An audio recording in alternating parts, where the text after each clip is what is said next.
Welcome back जी। Break के बाद एक दफ़ा फिर आपके साथ हैं और जैसा कि आगाज़ में मैंने बताया था कि हम बात करेंगे मौसमियात की तब्दीली और शदीद बारिशों के हवाले से। पाकिस्तान में मौसमियाती तब्दीली के फौरी असरात में से एक इंतहाई मौसमी वाक़यात में इजाफा है। गर्मी की लहरें जो कभी नायाब थीं अब ज़्यादा बार बार और शदीद होती जा रही हैं, जो मुल्क के तवानाई के बुनियादी ढांचे पर दबाव डाल रही हैं और गर्मी से मुतल्लिक बीमारियों और अमवात का सबब बन रही हैं। इसी तरह मॉनसून के मौसम में शदीद बारिशें ज़्यादा बार बार और शदीद सैलाब का बायस बनती हैं, जिसकी वजह से लाखों लोग बेघर हो जाते हैं। पाकिस्तान में मौसमियाती तब्दीली ज़राअत, घरों और बुनियादी ढांचे को बड़े पैमाने पर मुतासिर कर रही है, जिससे नुकसान भी पहुँच रहा है। इस पर मज़ीद बात करने के लिए मौजूद मेहमान मेरे साथ लाइन पर मौजूद हैं। शाहिद अब्बास साहब चीफ मेट्रोलॉजिस्ट हैं लाहौर रीजन के, इनको वार्मली वेलकम करेंगे। शाहिद अब्बास साहब, अस्सलाम वालेकुम। जी वालेकुम सलाम। खैरियत से सर आप? जी बिल्कुल ठीक है, अल्लाह का शुक्र है। मौसमी असरात के बारे में हमने जो बात करनी थी उसके शिकार हम भी हुए हैं। थोड़ी देर हमें डिले करना पड़ा है, बारिश की वजह से कुछ हमें कनेक्टिविटी में भी इशू आ रहा था। तो देखिए, मौसमी तब्दीली के साथ साथ ये चीज़ें हम सभी फेस कर रहे हैं। जी बिल्कुल। अच्छा शायद से फरमाइएगा, जो शदीद बारिशों की पेशगोई करते वक्त किन अहम अवामिल पर गौर किया जाता है, जिसके बारे में बता दिया जाता है कि जी शदीद बारिशें होंगी? देखिए, जब पाकिस्तान में बारिशों का कोई सिलसिला आ रहा होता है, वो दो तरह के सिलसिले, एक मगरबी हवाओं के तहत बारिशें होती हैं जो मुल्क के अक्सर इलाकों में होती है और साल के ज्यादा अरसे में होती है, और मानसून के दिनों में हमारा एक सिस्टम ईस्टर्न भी आता है जो इंडिया की तरफ से आता है, तो वो ज्यादा शदीद होता है, उसमें ज्यादा बारिशें होती है। तो जब एक सिस्टम आ रहा होता तो पाकिस्तान में दाखिल होने से तकरीबन एक हफ्ता पहले हम उसको फॉलो कर रहे होते हैं और उसकी इंटेंसिटी भी देख रहे होते हैं और उसकी वर्टिकल एक्सटेंट भी देख रहे होते हैं, और जिन जिन इलाकों से गुजर रहा है वहां भी देख रहे होते हैं वो कितनी कितनी बारिश दे रहा है। तो उसकी बुनियाद पे हम पाकिस्तान में जब सिस्टम पहुंचता है तो उसकी हम उसका ट्रैक भी जो है उसको हम एसेस करते हैं कि किन किन इलाकों से ये गुजरेगा और कितने दिनों तक वो पाकिस्तान में रहेगा और किन किन इलाकों में कितनी वो बारिशें देगा, उसमें से मॉइस्चर कंटेंट कितना है और उसका सिस्टम की अपनी इंटेंसिटी कितनी है। तो इसकी बेस पे हम उसको 3 डायमेंशनल और वर्टिकल जो है एक्सटेंट पे उसको एनालाइज कर रहे होते हैं और उसको एक हफ्ता पहले से फॉलो कर रहे होते हैं। उसका टोटल बिहेवियर और उसका पास्ट जो वेदर की हिस्ट्री है उसकी बेस पे कहाँ कहाँ कितनी बारिश होगी और कौन कौन से इलाके उससे मुतासर होंगे, और जो इलाके मुतासर होंगे तो उसमें से इम्पैक्ट किस तरह का होगा, पानी ज्यादा होगा या पानी का फ्लो ज्यादा होगा, या उसकी वजह से कौन कौन से इलाके जो है अगर सैलाबी सूरत होती है तो किन इलाकों को मुतासर करेगा, अगर तेज पहाड़ी इलाकों में फ्लैश फ्लड होती है तो वो किन किन इलाकों को दरिया के किनारे रहने वाले लोगों को मुतासर करेगा।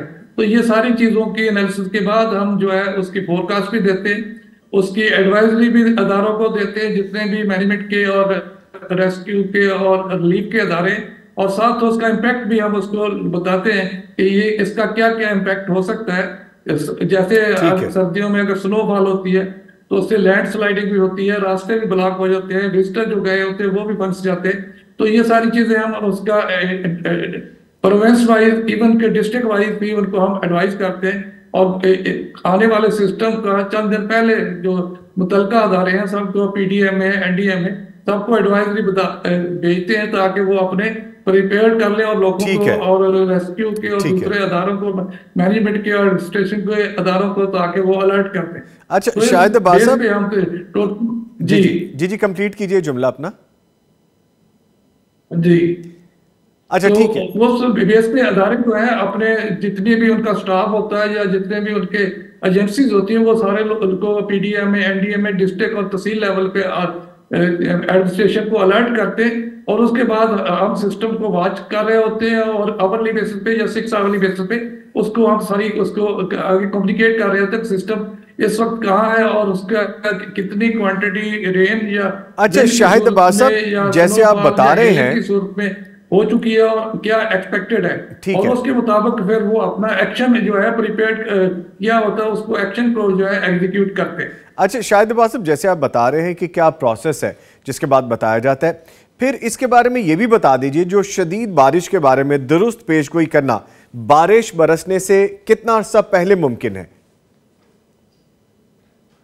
देखिए, बारिश के बारे में जब सिस्टम आ रहा था तो हम एक हफ्ता पहले तो उसके सिस्टम की इंटेंसिटी और उसका किन किन इलाकों को ये इफेक्ट करेंगे, लेकिन 24 से 48 एडवांस जो है वो हम उसकी सारी जो है एनालिसिस करके हमारे सिस्टम मुल्क में जब दाखिल हो रहा था और उसके हम देखते हैं कि इसमें वाटर कंटेंट कितना है, तो फिर हम उसके क्वांटिटी की जो है क्वांटिटेटिव जो फोरकास्ट वो देते हैं कि किन किन इलाकों में कितनी कितनी बारिश हो सकती है और उस बारिश के नतीजे में किन किन इलाकों में कितना कितना इफेक्ट हो सकता है इन दी सेंस ऑफ के दरियाओं में नदी नालों में फ्लो कितना आएगा, और अगर स्नोफॉल है तो वो कहाँ कहाँ और कितनी कितनी हो सकती। तो ये ठीक है। 48 आवर एडवांस जो है वो हम उसको क्वांटिटेटिवली भी फोरकास्ट जो है वो दे अच्छा, देते हैं यानी सारे इलाकों। 48 घंटे पहले आप इसके बारे में बता सकते हैं कि वेदर फोरकास्ट क्या होगा शदीद बारिशों के हवाले से।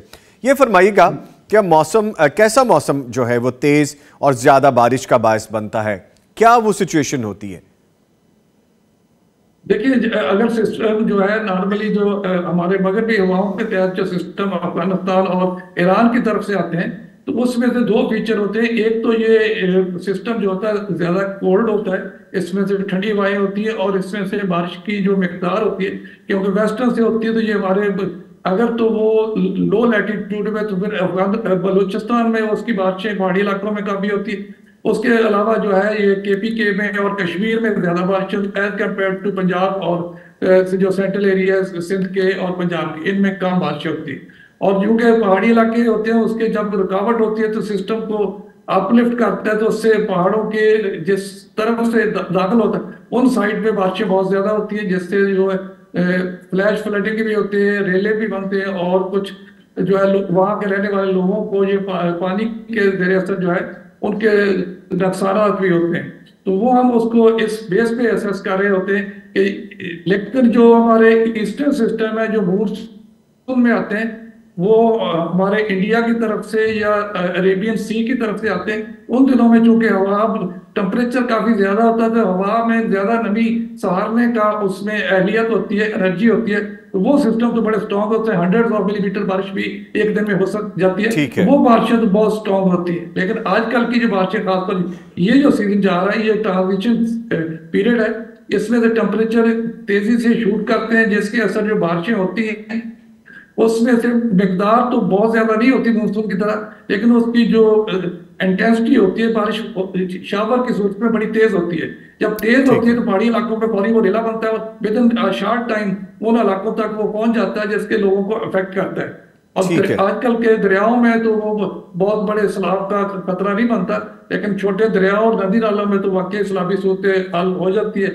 जैसे पिछले दिनों दरिया काबल में 2 लाख से ज्यादा पानी आ गया था, तो ये इसमें से अगर शदीद बारिशें हो तो ये इम्पैक्ट तो हो सकता है। ठीक लेकिन है। इनमें दो चीजें और अजाफी होती हैं आजकल, एक तो ये कि ज़ालाबारी होती है और दूसरा ये होती है कि लाइटनिंग और आसमानी बिजली गिरने के ज्यादा चांसेस होते हैं, और तीसरा ये कि हवा बड़ी तेज चलती है इसके साथ। तो ठीक ये है। जो चीजें हैं लोगों को अफेक्ट करती है कि लोगों के घरों की दीवारें गिर जाती हैं ज्यादा हवा की वजह से, लोगों की फसलों को नुकसान पहुंचता है और बाकी जो चीजें। और साथ एक एडिशनल फैक्टर ये होता है कि अगर बारिशों की वजह से लैंड स्लाइडिंग हो जाए तो रोड्स जो है पहाड़ी इलाकों में ब्लॉक हो जाते हैं। हमारे लोग जो रास्ते बंद होने से इन दिनों में स्याह गए होते हैं सैर के लिए, उनके लिए मुश्किलात का सामना बनता है। तो ये चीजें हम सारे मुतल्लिका अदारों को जो जो मुमकिन अच्छा शाहिद अब्बास साहब, उनके बारे जैसे में आप बता रहे हैं, बताते हैं और ये भी बताते हैं किन किन इलाकों में ये हो सकती है ठीक है। और कब तक ये सिस्टम जो है पाकिस्तान से आगे मूव कर जाएगा और उसके बाद मौसम क्लियर हो जाएगा। ठीक है। अच्छा शाहिद अब्बास साहब, जैसे आप बता रहे हैं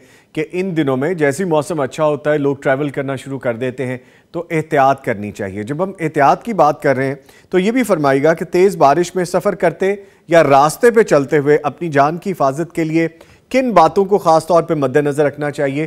पिछले दिनों मैं पढ़ रहा था कहीं पे ऐसे ही इस मौसम के हवाले से कि जहाँ पे आपको अपनी बॉडी चार्ज होती महसूस हो, आपके बाल आपको लग रहा हो कि चार्ज हो रहे हैं, उस जगह से फौरी तौर पे हट जाइए बारिश के दौरान, क्योंकि वहाँ पे हो सकता है मुमकिना तौर पर आसमानी बिजली भी गिर सकती है। क्या ये बात ठीक है? जी बिल्कुल ठीक है कि आसमानी बिजली गिरने के इन दिनों में और खास तौर पे जो हमारे सब माउंटेन और पहाड़ी इलाके हैं उनमें इसके जो है इम्कानात और उसकी फ्रीक्वेंसी काफी ज्यादा होती है। और नॉर्मली सर्दियों के दिनों में और मानसून के दिनों में ये बात बिजली गिरने के चांसेस कम होते हैं, इन दिनों में उसके काफी ज्यादा होते हैं। और हम लोगों को जब एडवाइस भी देते हैं, उसके अलावा भी जो है जितने हमारे अदारे हैं, अगर हम शहरों की बात की जाए तो शहरों में जो अर्बन फ्लडिंग हो जाती है, जो दूसरी होती है, तो उसके लिए भी एक चीज ये है कि जितने हमारे ड्रेनेज के अदारे हैं जैसे वासा है, उनको सबको पता है कि हमारे सिस्टम की कैपेसिटी कितनी है। एक घंटे में कितनी बारिश होगी तो वो ड्रेन आउट हो जाएगा, अगर उससे ज्यादा बारिश होगी तो वो प्रॉब्लम बनेगा। तो वो भी अदारों को चाहिए कि पब्लिक के साथ ये शेयर करे कि अगर एक घंटे में इससे ज्यादा बारिश होगी तो वो सिस्टम हमारा पानी को फौरन ड्रेन आउट नहीं कर सकेगा। पानी खड़ा होगा, कुछ देर के बाद निकलेगा। कुछ कुछ इलाके वो बादशाह ने, लाहौर बादशाह ने, इसी तरह पिंडी ने और गुजरांवाला और मुल्तान ने आइडेंटिफाई किए हुए हैं कि अगर इससे ज्यादा बारिश होगी तो पाक शहर के किन किन इलाकों में पानी जमा होगा जहां लोगों को ट्रैफिक को प्रॉब्लम हो सके। अगर वो इंफॉर्मेशन ये अदारे जो है अपने पब्लिक के साथ शेयर कर दें। और दूसरा ये कि जैसे लाहौर है तो लाहौर बहुत सारे बारिश के नापने के लिए हमारे दफ्तर के अलावा 15-16 जगह पे रेन गेजेस लगाए हुए हैं। जब वो बारिश होती है तो वो हमारे साथ भी शेयर करते हैं और उनको खुद भी पता होता है इन इलाकों में इतनी बारिश होगी है तो यहाँ से ड्रेन आउट पानी नहीं हो सकेगा। इसी तरह जो दूसरे शहर हैं या बहुत सारे इलाके पहाड़ी इलाके में, अगर उनसे रेन गेजेस जो है बारिश के मुहैया करने के इंस्ट्रूमेंट एक से ज्यादा हमारे दफ्तरों के अलावा भी जो लोकल गवर्नमेंट है वो लगा ले और उससे पब्लिक को बाकायदा इन्फॉर्म कर दे कि अगर इससे ज्यादा बारिश अगर एक घंटे में होगी तो ये सिस्टम उसको निकाल नहीं सकेगा, या इससे ज्यादा बारिश होगी तो वो हमारे नदी नालों में तो ज्ञानी आएगी या रेला बनेगा। तो इन लोग फिर खुद ही इन्फॉर्म होंगे कि इसके बाद ये चीज होने वाली है, बजाय इसके वो चीज हो जाए और लोग उसमें फंस जाए और ट्रैफिक को प्रॉब्लम हो। लोग पहले कुछ देर एहतियात कर लेंगे, आध घंटा या घंटा 2 घंटे के बाद ये क्लियर हो जाएगा। अच्छा ठीक है शाहिद अब्बास साहब, ये तो पानी के इस तरह की अगर हम पब्लिक को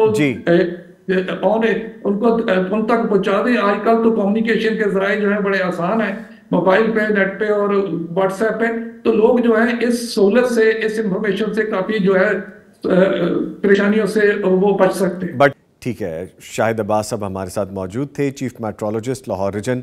बहुत शुक्रिया सर आपके वक्त का। चाह तो हम ये रहे थे कि मज़ीद भी कुछ गुफ्तगू की जाए, लेकिन जैसे मौसमी तब्दीलियों के बारे में बात कर रहे हैं तो ये देखिए कि मौसमी तब्दीली के साथ असरात ये भी हैं कि कनेक्टिविटी नहीं हो पा रही। जैसे हमारे लोग, हमारे अपने टीम मेंबर्स नहीं पहुंच पा रहे अभी तक स्टूडियोज़ में, क्योंकि पूरे इलाकों में यहाँ पे जो सिक्योरिटी इश्यूज़ हैं उसकी वजह से आना मुश्किल है, नकलो हरकत मुश्किल है। इस तरह ये सिग्नल्स भी मुश्किल से हमें आ रहे थे कि मौसमी तब्दीली, आज कभी बारिश है और कभी शदीद बारिश है एकदम लाहौर में, तो उसकी वजह से भी कुछ प्रॉब्लम्स आ रही हैं। एनीवे, प्रोग्राम तो जारी है जी और जारी रहेगा अभी मज़ीद भी, जब तक कि अपने इख्तिताम का वक्त नहीं आएगा। यहाँ पर एक छोटा सा वक्फा है, उसके बाद दोबारा हाजिर होंगे। हमारे साथ रहिएगा।